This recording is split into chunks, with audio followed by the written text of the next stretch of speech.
Everyone. तो हमारा आज का टॉपिक है टेंस।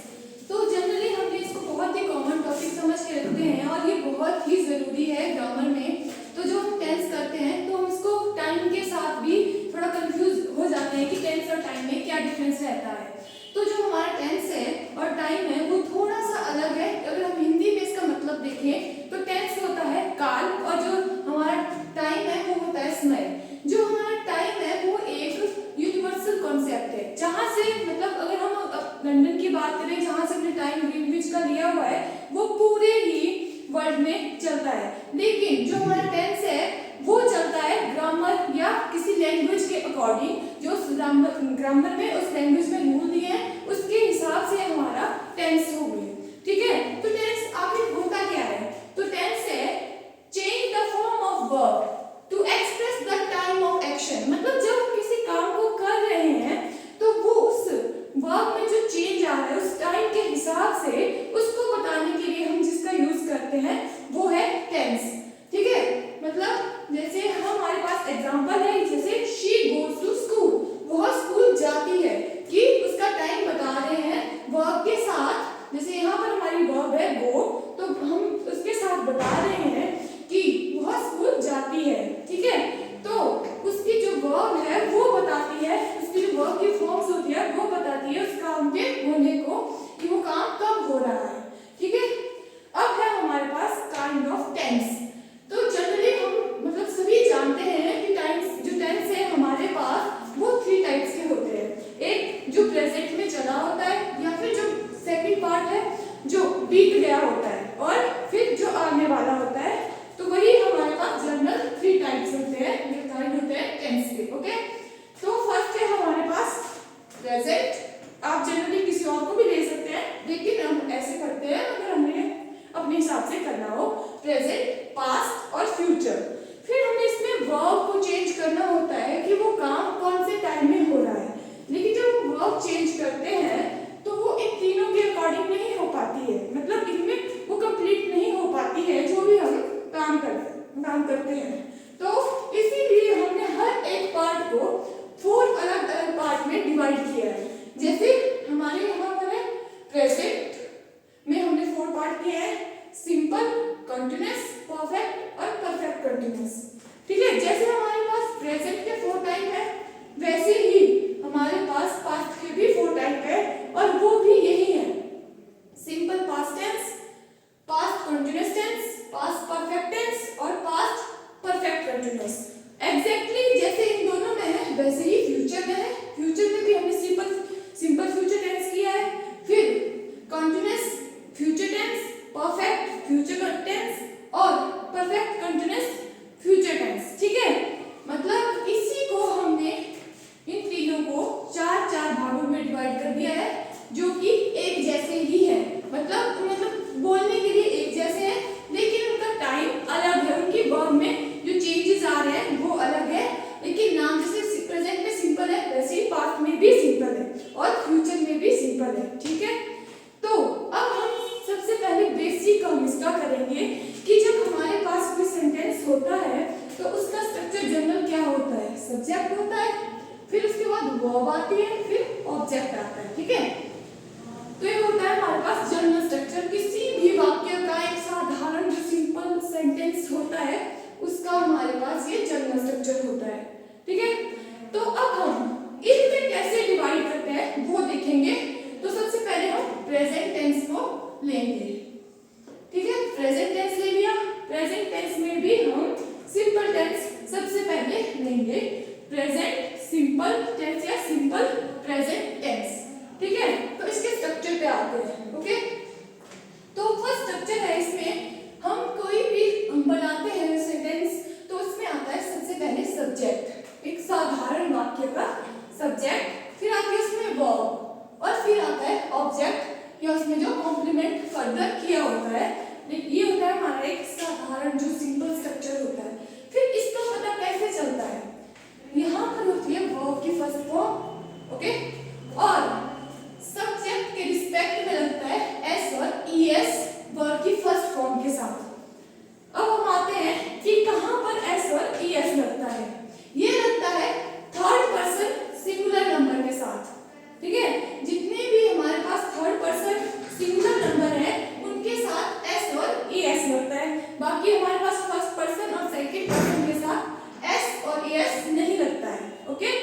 Got it? ठीक है। फिर उसके बाद है इसका एग्जाम्पल। हम इसका एग्जाम्पल करते हैं। जैसे हमारे पास है एक जनरल सा बहुत ही सिंपल सा एक एग्जाम्पल लेते हैं, शी गोज टू स्कूल। ठीक है, इसमें हमारे पास शी हो गया सब्जेक्ट और गो, इसमें गो आ गया हमारी वर्ब और ये आ गया हमारा ऑब्जेक्ट। ओके, अब हमने इसके साथ ईएस लगाया हुआ है, मतलब जो हमने ऊपर लिखा है कि वर्ब की फर्स्ट फॉर्म के साथ एस या ईएस लगेगा। शी हमारे पास थर्ड पर्सन है, ओके, और साथ में वो सिंगुलर है, तो हमारी वर्ब के साथ लग गया एस या ईएस, तो फिर ऑब्जेक्ट। ये होगी हमारे सॉरी ये होगी हमारे सिंपल प्रेजेंट टेंस की बात। लेकिन इसी को हम इंटेरोगेटिव टर्म्स में भी तो कर सकते हैं। वैसे तो इंटेरोगेटिव हम करते हैं, उसमें आके WH फैमिली, जितने भी WH फैमिली से क्वेश्चंस बनते हैं वो, लेकिन उसमें क्या डिफरेंस रहता है? उसमें है कि उसका आंसर हम जनरली वन वर्ड में नहीं कर पाते हैं, और अगर इससे इंटेरोगेटिव बनाना है हमें तो इसका आंसर हम वन वर्ड में कर देते हैं। ठीक है, तो अब हम इसको इंटेरोगेटिव में चेंज करना है। तो ये वाली चीज आपको नोट करनी पड़ेगी कि जब हम सिंपल प्रेजेंट टेंस को इंटेरोगेटिव फॉर्म में ले जाते हैं तो सबसे पहले डू और डज आता है विद रिस्पेक्ट टू सब्जेक्ट। ठीक है, फिर उसके बाद वर्ब की फर्स्ट फॉर्म आएगी, क्योंकि वो जो एस और ईएस होता है वो लगना होगा, तो वो डू के साथ यहाँ डज में लग चुका होता है। ठीक है, और फिर हमारा ऑब्जेक्ट, और उसके बाद वो इंटेरोगेटिव का जो साइन होता है वो तो कंपल्सरी होता ही है। ठीक है, अब क्वेश्चन आता है हमारे पास कि डू और डज कहाँ लगेंगे।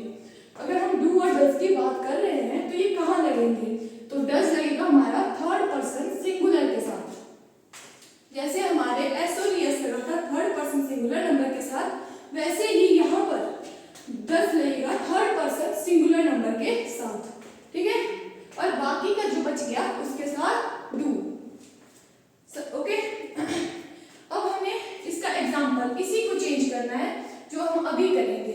तो हमारे पास सब्जेक्ट है शी, ओके, तो हमने बोला इससे पहले लगेगा डू और डज, तो शी है थर्ड पर्सन सिंगुलर, तो इससे पहले आ जाएगा डज। ओके, देन आएगी आपके पास वर्ब की फर्स्ट फॉर्म, तो गो और टू स्कूल वैसे का वैसा ही, बहुत ही ज्यादा इजी है, बस थोड़ा सा इसको आगे पीछे किया हुआ है, और ये बेसिक है, बेसिक नॉलेज होना जरूरी है कि वर्ब की कौन सी फॉर्म लगेगी, एस कहाँ लगेगा, ईएस कहाँ लगेगा। ओके, अब ये हो गया इसका एग्जाम्पल। अब है हमारे पास नेगेटिव सेंटेंस। अब हम इसी चीज को नेगेटिव वे में भी बोल सकते हैं। ठीक है, हमने एक नॉट को इंट्रोड्यूस करना है, तो उसका स्ट्रक्चर है हमारे पास पहले सब्जेक्ट आ जाएगा, फिर वही बात डू और डज आ जाएंगे विद रिस्पेक्ट टू सब्जेक्ट, जैसा हमारा सब्जेक्ट होगा उसके हिसाब से डू और डज। फिर उसके बाद इंट्रोड्यूस करेंगे हम नॉट, इसको नेगेटिव बनाने के लिए, और उसके बाद वर्ब की फर्स्ट फॉर्म और फिर ऑब्जेक्ट और कॉम्प्लीमेंट। इस तरह से आपका सेंटेंस कंप्लीट हो जाएगा। ओके, इतना क्लियर है? फिर ठीक है, अब करते हैं हम ये हो गया हमारा प्रेजेंट टेंस में सिंपल वाला पार्ट। जनरली हम फिर से एक बार रिकॉल करते हैं, सब्जेक्ट आएगा, फिर वर्ब की फर्स्ट फॉर्म के साथ एस और ईएस आएगा सब्जेक्ट के रिस्पेक्ट में, फिर हमारा ऑब्जेक्ट, और उसके बाद अगर फर्दर कोई कॉम्प्लीमेंट या कोई आगे बात बोली गई है वो, और फिर फुल स्टॉप। ओके, फिर इसका नेगेटिव बनाएंगे, इंटेरोगेटिव बनाएंगे, फिर नेगेटिव, जरूरी नहीं है आप इसको ऊपर नीचे भी कर सकते हैं। ओके, फिर आते हैं हम इसके सेकंड पार्ट में। तो हमने यहाँ पर सेकंड पार्ट लिखा था कंटिन्यूअस। कंटिन्यूअस का मतलब जो लगातार चल रहा है, और इम्परफेक्ट भी बोल सकते हैं इसको, या प्रोग्रेसिव भी बोल सकते हैं कि वो काम हो रहा है, अभी चल रहा है वो काम। तो इसका जनरल स्ट्रक्चर करते हैं। पहले तो सब्जेक्ट आएगा, फिर हेल्पिंग वर्ब आएगी। इसमें देखना कि सिंपल स्ट्रक्चर में हेल्पिंग वर्ब आती है, हमारे यहाँ पर कोई हेल्पिंग वर्ब नहीं आई थी सिंपल स्ट्रक्चर में, लेकिन इस वाले पार्ट में, कंटिन्यूअस वाले पार्ट में हेल्पिंग वर्ब आती है, और फिर आती है वर्ब की फर्स्ट फॉर्म, लेकिन अकेली नहीं आती, उसके साथ लगता है आईएनजी, और फिर हमारा ऑब्जेक्ट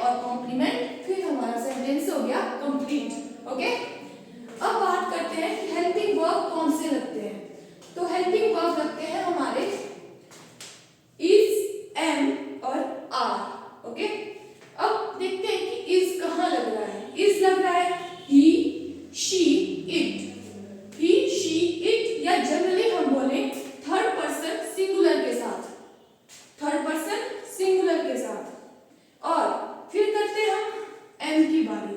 सभी को पता है, जनरल है कि एम के साथ आई के साथ एम लगेगा, तो यहाँ पर फर्स्ट पर्सन सिंगुलर के साथ जो हमारा एम लगेगा और वो होता भी सिर्फ आई है। ओके,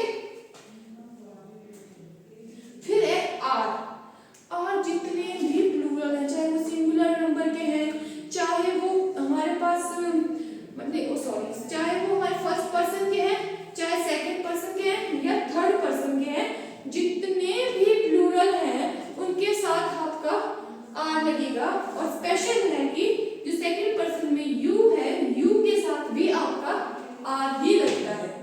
क्लियर है इतना? ठीक है, अब हम इसका एग्जाम्पल करते हैं। उसी वाले एग्जाम्पल को चेंज करेंगे ताकि हमें पता लगे कि चेंजेस कहाँ हो रहे हैं। सब्जेक्ट हमने वही उठाया है जो ऊपर था, शी। फिर उसके बाद हमने देखा कि यहाँ पर हेल्पिंग वर्ब आ रहा है, तो शी है हमारे पास थर्ड पर्सन सिंगुलर, तो लग जाएगा इज। फिर वर्ब की फर्स्ट फॉर्म और उसके साथ आईएनजी, तो गोइंग और ऑब्जेक्ट और कॉम्प्लीमेंट वैसे का वैसा ही। फिर इसके बाद हम इसको जनरल फॉर्म में इंटेरोगेट भी तो कर सकते हैं। अब इंटेरोगेट में वही बात आ गई कि हमने डब्ल्यूएच फैमिली को छोड़ के हेल्पिंग वर्ब के साथ इसको इंटेरोगेटिव में चेंज करना है। तो हमारा जो हेल्पिंग वर्ब है वो सब्जेक्ट से पहले आ जाएगा और फिर सब्जेक्ट आएगा वर्ब की फर्स्ट फॉर्म के साथ आईएनजी और ऑब्जेक्ट, अगर फर्दर कॉम्प्लीमेंट है कोई तो उस कॉम्प्लीमेंट को कर देंगे। ठीक है, तो इसका एग्जांपल यहीं से हम इसका एग्जांपल करेंगे। एग्जांपल होगा हेल्पिंग वर्ब आ जाएगा पहले, इसी वाले को देखते हुए सब्जेक्ट है हमारे पास शी, तो शी के रिस्पेक्ट में हमारे पास लगेगा हेल्पिंग वर्ब, वो है is she going to school. ये हो गया हमारा इंटेरोगेटिव सेंटेंस। तो इसके बाद इसी की फॉर्म को हम नेगेटिव में भी तो चेंज कर सकते हैं। तो नेगेटिव फॉर्म में हमारे पास स्ट्रक्चर बनता है ये, पहले हमारे पास सब्जेक्ट आएगा, फिर हेल्पिंग वर्ब और उसके बाद नेगेटिव बनाने के लिए नॉट को इंट्रोड्यूस करेंगे, फिर वर्ब की फर्स्ट फॉर्म उसके साथ आईएनजी और फिर ऑब्जेक्ट, अगर फर्दर आगे कॉम्प्लीमेंट है तो उसको करेंगे। तो ये हो गया हमारे पास प्रेजेंट कंटीन्यूअस टेंस। अब आगे है हमारे पास प्रेजेंट परफेक्ट टेंस।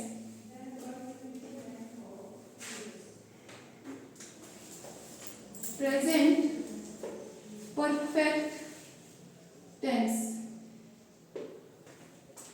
तो इसमें हमारे पास जो जनरल स्ट्रक्चर है वो बनता है, सबसे पहले सब्जेक्ट आएगा, फिर हेल्पिंग वर्ब, फिर आती है इसमें वर्ब की थर्ड फॉर्म और फिर ऑब्जेक्ट और कॉम्प्लीमेंट।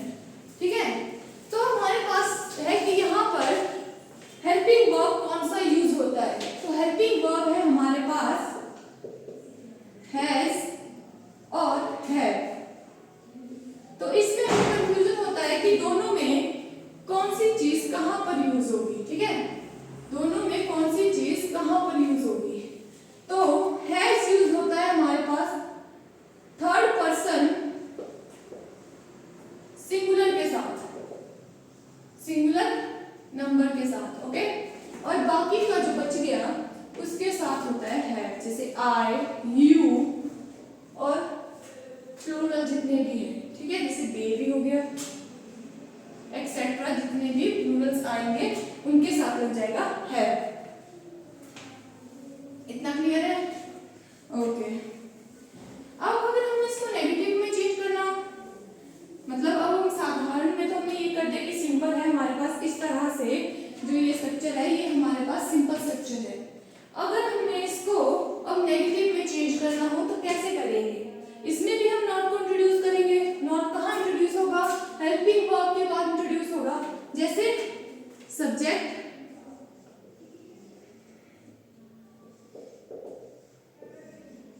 नेगेटिव है, सब्जेक्ट के बाद आ जाएगा आपका हेल्पिंग वर्ब। किसकी रिस्पेक्ट में लगता है? वो लगता है सब्जेक्ट की रिस्पेक्ट में।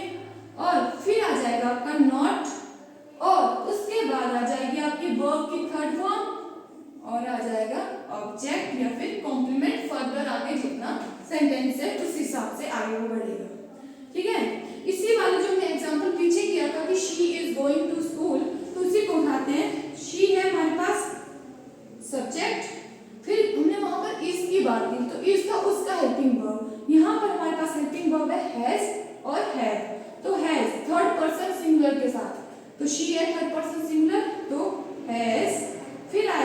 नॉट, फिर आएगी वर्ब की थर्ड फॉर्म क्या होती है, go went gone to school. Okay, इस तरह से बनेगा ये। इसमें हेल्पिंग वर्ब और वर्ब के बीच में हम नॉट को इंट्रोड्यूस कर देते हैं। अब करते हैं इंटेरोगेटिव की बात।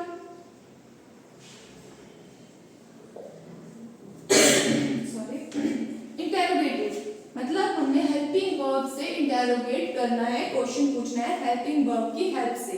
तो हेल्पिंग वर्ब जो हमारे पास है उसको पहले ले आएंगे, ओके, देन हमारा सब्जेक्ट, फिर उसके बाद हमारे वर्ब की थर्ड फॉर्म और फिर उसके बाद हमारा ऑब्जेक्ट और कॉम्प्लीमेंट। क्लोज, बस इतना जैसा है कि हेल्पिंग वर्ब पहले लाएंगे और वो लगेगा सब्जेक्ट के रिस्पेक्ट में, फिर वर्ब की थर्ड फॉर्म आएगी और फिर ऑब्जेक्ट और कॉम्प्लीमेंट। तो इस तरह से हमारा पास्ट परफेक्ट भी, प्रेजेंट परफेक्ट भी कंप्लीट हो गया। तो स्ट्रक्चर था कि हमारे पास सब्जेक्ट आएगा, सब्जेक्ट के रिस्पेक्ट में हेल्पिंग वर्ब आएगा, फिर वर्ब की थर्ड फॉर्म आएगी और उसके बाद हमारे पास जो फर्दर हमारे पास ऑब्जेक्ट या कॉम्प्लीमेंट दिया है वो आएगा। ओके, अब हमने ये तो कर दिया इसका सिंपल स्ट्रक्चर। फिर उसके बाद किया हमने कि जो इसका नेगेटिव स्ट्रक्चर है वो कैसे बनेगा। हेल्पिंग वर्ब और वर्ब के बीच में हम नॉट को इंट्रोड्यूस कर देंगे। ओके, इंटेरोगेटिव में हेल्पिंग वर्ब को आगे ले आएंगे, मतलब हमने WH फैमिली का यूज नहीं करना है, फिर भी क्वेश्चन पूछना है तो जो हमारे पास हेल्पिंग वर्ब होगा उसको आगे ले आएंगे। क्लियर है? ओके, देन हमारे पास बचती है इसकी चौथी फॉर्म, वो है present perfect continuous. Perfect continuous, okay, मतलब कुछ काम हो भी रहा था, कुछ चल भी रहा है। ओके, तो इन दोनों को जोड़ के हमने ये कर दिया। इसमें होता क्या है, इसमें है कि हमारे पास कुछ टाइम पीरियड दिया होता है कि हमने ये यूज करना है। ओके, ये इस टाइम की बात हो रही है। तो इसके स्ट्रक्चर पे आते हैं। सबसे पहले जनरल जो होता है, सब्जेक्ट आएगा, फिर हेल्पिंग वर्ब आएगी। अब आता है इसमें कंटिन्यूअस का पार्ट कि वर्ब की फर्स्ट फॉर्म के साथ ING। ओके, फिर हमारा ऑब्जेक्ट आएगा, कोई कॉम्प्लीमेंट ऑब्जेक्ट कुछ भी है वो आएगा और फिर आएगा हमारा सिंस या फॉर।